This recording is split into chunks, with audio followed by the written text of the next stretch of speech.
네, 오늘은 나르시시스트가 처음 당신에게 느끼는 감정에 대해서 이야기해 볼 건데요. 네, 나르시시스트가 처음 당신에게 느끼는 감정은 어떤 걸까요? 조금 복잡합니다.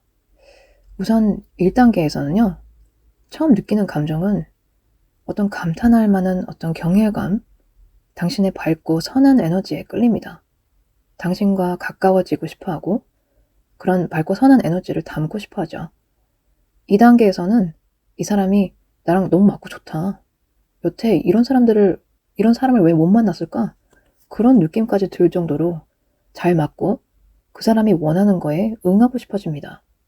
문자에도 답하고 전화에도 답하고 만나자고 하면 밥 먹고 커피 마시고 이런 시간들을 보내게 되죠. 그 나르시시스트들도 당신의 친절과 따뜻함을 맛보면서 잃고 싶지 않기 때문에 조심스럽게까지 할 겁니다. 그래서 좀 잘 모르는 경우가 많죠, 처음에. 그런데 이런 당신이 이런 밝고 선한 에너지, 이런 성격적인 면 이외에 다른 것까지 갖추었다면 어떻게 될까요? 자, 이제 2단계입니다. 당신은 질투와 부러움의 대상, 나르시시스트가 닮고 싶고 되고 싶지만 될 수 없는 이상적 자아라는 것이 시간을 보내면서 더 분명해집니다. 앞에서 말한 그런 시간을 보내는 동안에 커피 마시고 밥 먹고 같은 공간에서 시간을 보내는 동안에 그들은 당신을 분석하고 어떻게 자기들이랑 다른가, 왜 이 사람은 밝고 선하면서 그런 능력까지 갖춘 걸까 생각을 계속하면서 당신의 약점을 알고 싶어 합니다.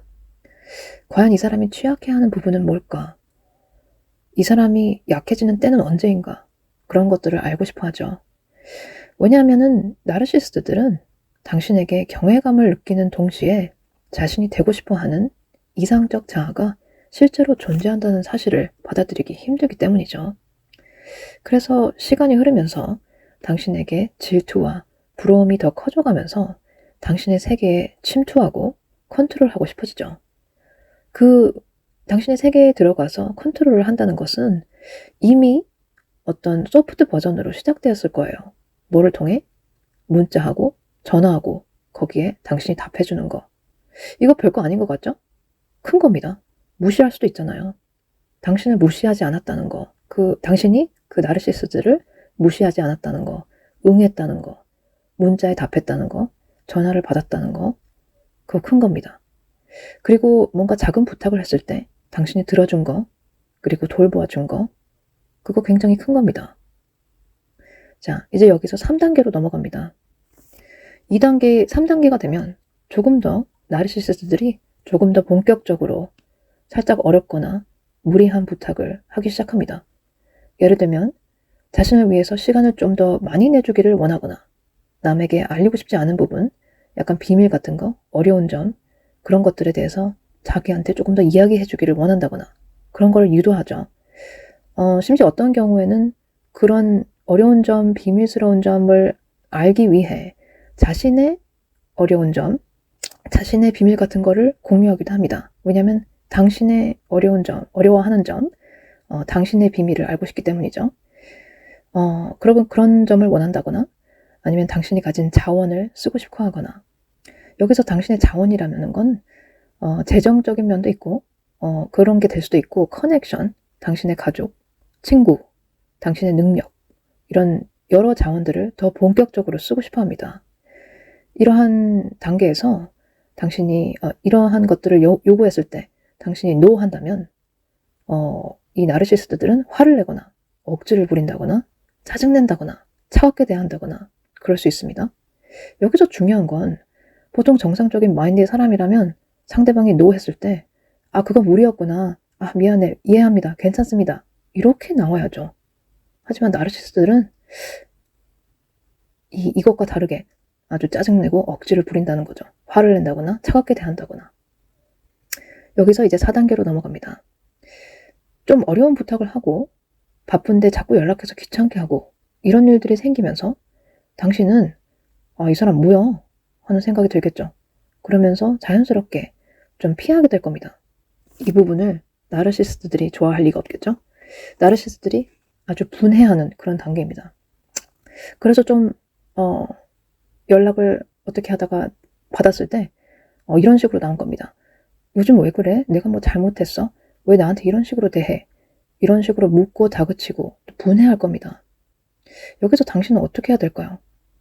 우선 이들이 이러는 것에 대해서 정말 절대적으로 이런 행동들이 아주 비상식적이고 어른스럽지 못한 행동이라는 것을 정확하게 인지하셔야 됩니다.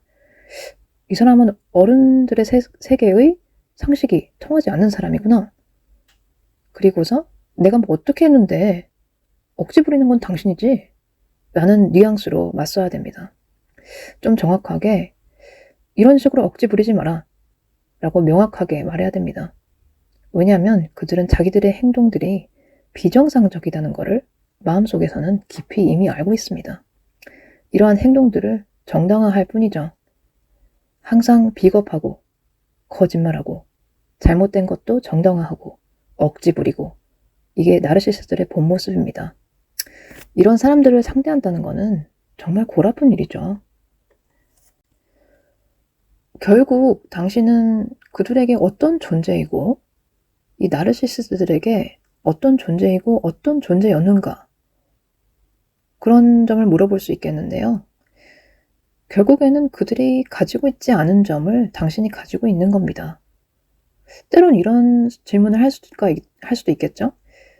내가 그렇게 잘난 게 없는데 왜 질투하지? 내가 뭐 가진 게 없는데 왜 질투하지? 뭐가 질투할 게 있나? 뭐 좀 문자에 응하고 이랬을 뿐인데 왜 내가 갖고 저렇게 못 해먹어서 난리지? 이런 질문을 할 수가 있겠죠. 근데 여기서 알아야 될 것은 나르시스트들은 열의 열, 기본적으로 자존감이 굉장히 낮습니다. 여러분의 어떤 면을 질투하느냐고요? 결국에는 정확하게는 알기는 힘듭니다. 하지만 명확한 것은 당신이 그들과 다르다는 겁니다. 그들과 다르고 아주 좋은 쪽으로 다르다는 겁니다. 그거를 나르시스트들은 견딜 수가 없는 겁니다. 뭐 그게 능력이 될 수 있고 외모가 될 수도 있고 지식, 돈, 성격, 밝고 선한 에너지, 당신이 가진 커넥션, 뭐 행동 패턴, 뭐 패션, 배우자, 여자친구, 남자친구, 뭐 사회적인 성공, 지위. 그들이 질투하는 면은 정말 여러 가지가 될 수가 있습니다. 그러니까 이제 여러분들의 정상적인 마음 상태가 바다에서 배를 타고 이렇게 항해를 하는 거예요. 좀 쉬었다가 가고 열심히 항해하다가 쉬었다가 가고 이렇다면 나르시스트들은 아주 수면 아래에 있습니다. 그래서 당신의 배 위에 타고 싶고 하거나 당신을 끌어내리려고 하죠. 왜냐면 자기가 아래에 있으니까.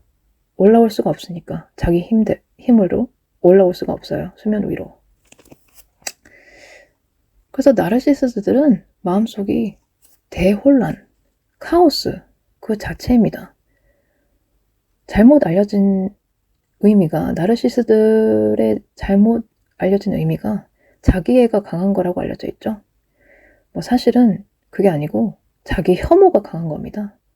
자기 혐오가 강하고 그걸 부정하고 가리려고 온갖 거짓말을 만들어내고 잘못된 행동도 정당화하면서 끊임없이 자기가 될 수 없는 이상적 자아를 놓지 못하기 때문이죠. 결국에는 현실적이지 못하고 이상적인 것만을 추구하며 그러면서 주변 사람들을 괴롭힙니다. 일종의 정신적인 장애, 망상장애입니다. 그래서 제가 하고 싶은 말은 여러분들이 조금이나마 1단계에서 좀 눈치를 채는 훈련을 하시길 바랍니다. 쉽진 않지만 어딘가 이 사람 나에게 너무 잘 맞춰준다거나 처음 만났는데 문자든 전화든 자주 한다거나 어딘가는 좀 다르게 나와 너무 가까워지려는 그런 분위기가 있다. 이거를 눈치를 채신다면 그 다음 단계를 거칠 필요가 없겠죠. 네, 이런 나르시스트들의 행동 패턴과 정신 세계들을 알아보았는데요. 뭐 자세하게는 나르시스트들이 처음 당신에게 느끼는 감정, 거기에서 어떻게 진화하고 어떻게 변화되는가, 끝은 어떤가, 이런 것들을 알아보았는데요. 지금 겪고 계실 분들이나 아니면 과거에 겪었던 분들, 그런 분들에게 앞으로도 도움이 되셨으면 합니다. 감사합니다.